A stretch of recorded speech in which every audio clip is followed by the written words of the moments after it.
제2차 세계대전 당시 영국이 나치, 독일의 압도적인 공습 앞에 홀로 서 있던 가장 절망적인 시기가 있었습니다.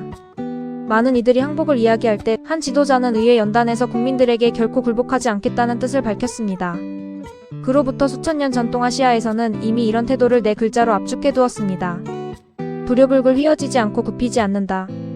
승리가 전혀 보장되지 않았던 그 순간 그가 지킬 수 있었던 것은 오직 태도 하나뿐이었습니다. 오늘 압도적인 열세 속에서도 꺾이지 않는 태도의 진짜 힘에 대해 이야기하겠습니다. 우리는 한계를 마주하면 두 가지 반응 중 하나를 보입니다. 하나는 그 압도적인 크기 앞에 일찌감치 포기하는 것이고, 다른 하나는 무모하게 정면으로 부딪혀 힘을 다 써버리고 무너지는 것입니다. 두 반응 모두 결국 같은 결과, 즉 좌절로 이어집니다. 문제는 한계가 크다는 사실이 아니라 그 한계 앞에서 우리가 취하는 태도의 경직성입니다. 특히 요즘처럼 개인이 감당하기엔 너무 큰 구조적 문제들, 예를 들어 치솟는 집값이나 불안정한 고용시장 앞에서 많은 사람이 무력감을 느낍니다. 내가 아무리 노력해도 이 거대한 흐름을 바꿀 수 없다는 생각이 스며듭니다. 이 생각 자체는 틀리지 않습니다. 한 개인이 거대한 구조를 통째로 바꾸는 것은 실제로 매우 어렵습니다. 하지만 이 생각이 그러니 아무것도 하지 않아도 된다는 결론으로 이어지는 순간 우리는 스스로 무너지는 길을 선택하게 됩니다. 여기서 우리가 놓치는 것이 하나 있습니다.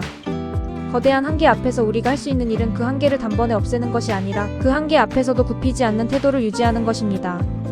결과를 당장 바꿀 수 없어도 태도만큼은 스스로 선택할 수 있습니다. 이 작은 자유가 절망적인 상황 속에서도 우리를 무너지지 않게 지탱해주는 유일한 버팀목입니다. 심리학에서는 이것을 통제 소재라는 개념으로 설명하기도 합니다. 사람은 자신이 통제할 수 있다고 느끼는 부분이 조금이라도 있을 때 완전한 무력감에 빠지지 않고 심리적 안정을 유지할 수 있다는 것입니다. 상황 전체를 통제할 수 없어도 그 상황을 대하는 자신의 태도만큼은 언제나 통제 가능한 영역으로 남아 있습니다. 이 사실을 명확히 인식하는 것만으로도 절망의 크기는 조금씩 줄어들기 시작합니다. 제2차 세계대전 당시의 이야기를 조금 더 자세히 들여다보겠습니다. 1940년 프랑스가 함락되고 유럽 대륙 대부분이 나치 독일의 세력권에 들어간 상황에서 영국은 사실상 홀로 맞서야 하는 처지에 놓였습니다. 많은 참모와 정치인들이 협상을 통한 조기 종전을 검토해야 한다고 판단할 만큼 상황은 절망적이었습니다. 그런데 당시 영국을 이끌던 지도자는 국민들 앞에서 상황이 아무리 어려워도 결코 항복하지 않을 것이며 끝까지 싸우겠다는 결의를 밝혔다고 널리 전해집니다. 그의 연설은 단순한 낙관이 아니었습니다. 그는 상황의 심각성을 숨기지 않았고 앞으로 다가올 희생과 고난을 있는 그대로 인정했습니다. 다만 그 고난 앞에서도 굽히지 않겠다는 태도만큼은 명확히 했습니다. 이 이야기가 오늘날까지 회자되는 이유는 그것이 승리를 보장하는 마법 같은 전략이었기 때문이 아닙니다. 오히려 승리가 불확실한 순간에도 태도만큼은 흔들리지 않았다는 사실, 그 자체가 사람들에게 힘을 주었기 때문입니다. 실제로 이 시기 영국 국민들의 결집력과 사기는 물리적인 전력 차이만으로는 설명되지 않는 저력을 만들어냈다고 역사가들은 평가합니다.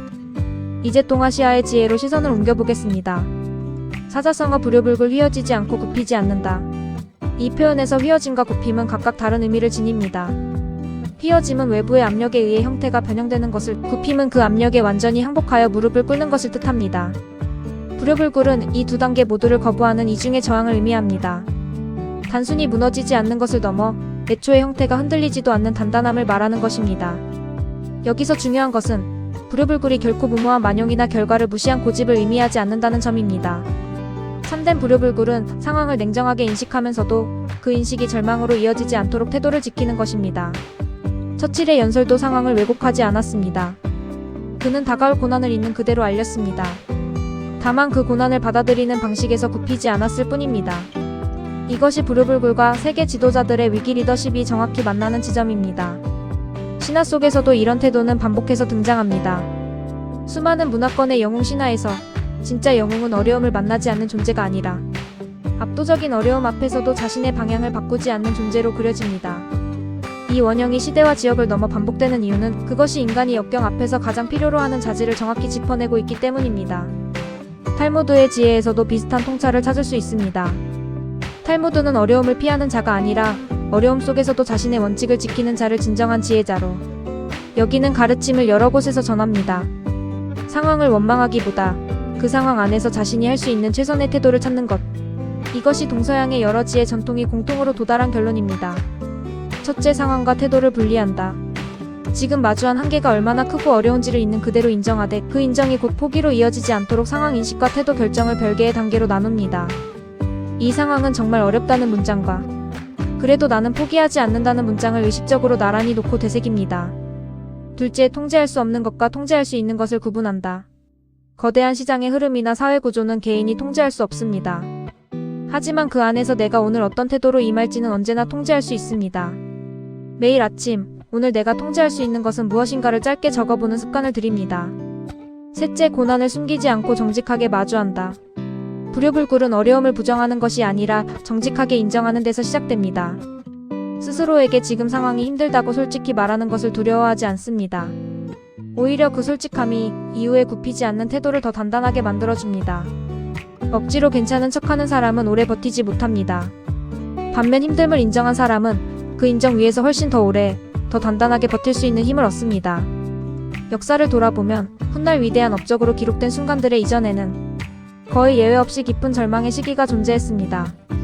여러 나라의 지도자들이 최악의 상황에서 국민을 이끌었던 경험, 여러 발명가와 과학자들이 거듭된 실패 속에서도 연구를 포기하지 않았던 경험은 위인전 속에서 반복해서 발견되는 패턴입니다.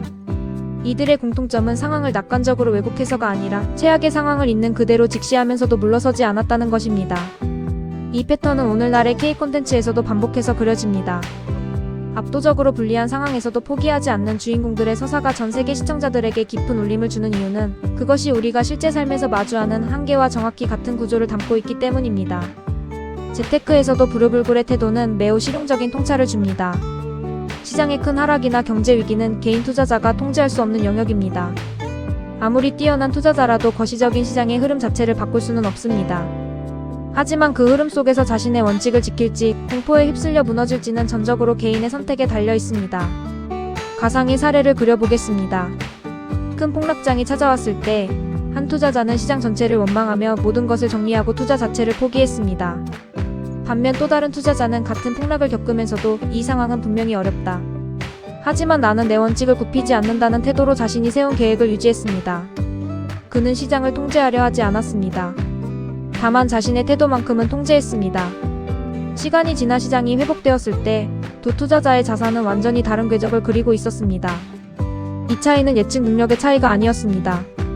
아무도 폭락의 정확한 바닥과 회복 시점을 예측할 수 없습니다. 차이를 만든 것은 오직 불효불굴의 태도, 즉 상황이 아무리 어려워도 자신의 원칙에서 휘어지지도 굽히지도 않았는가였습니다. 이 원리를 구체적인 습관으로 옮겨보면 시장이 크게 흔들릴 때마다 지금 이 상황에서 내가 통제할 수 있는 것은 무엇인가를 스스로 묻고 기록해보는 방법을 추천할 수 있습니다.